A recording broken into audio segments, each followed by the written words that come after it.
দীপা যখন কিছু জিনিসপত্র নিয়ে সাক্ষ্যদীপের গাড়িতে উঠতে যাবে ঠিক তখনই যেন সে পা পিছলে পড়ে যেতে থাকে, কিন্তু হঠাৎ যেন সাক্ষ্যদেব দৌড়ে এসে দীপাকে জড়িয়ে ধরে নেয়। আর এই সবকিছু যেন দূর থেকে সমস্ত কিছু দেখে ফেলেছিল সূর্য, অলি এবং চারু।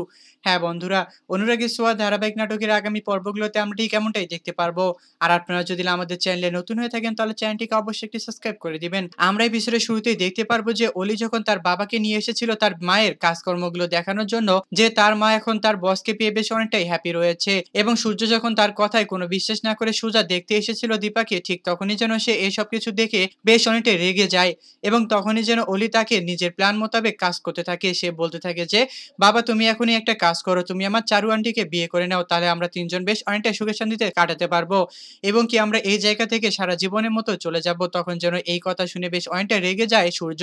তারপর অপরদিকে আমরা দেখতে পারি যে চারু এই কথা শুনে বেশ অনেকটা খুশি হয়ে যায়। সে বলতে থাকে যে এবার হয়তোবা আমার রাস্তা ক্লিয়ার, আমার মাঝখানে আর কোনো দীপা নেই, তাহলে হয়তোবা আমি এবার সূর্যকে নিজের কাছে পেয়ে যাব। হ্যাঁ বন্ধুরা, অনুরাগী ছোঁয়া ধারাবাহিক নাটকের আগামী পর্বগুলোতে আমরা ঠিক এমনটাই দেখতে পারবো। আর আপনারা যদি আমাদের চ্যানেলে নতুন হয়ে থাকেন তাহলে চ্যানেলটিকে অবশ্যই একটি সাবস্ক্রাইব করে দিবেন। আর আজকের এই এপিসোডটি আপনাদের কাছে কেমন লেগেছে তা অবশ্যই আমাদেরকে কমেন্ট করে জানাতে কিন্তু একদমই ভুলবেন না। ধন্যবাদ।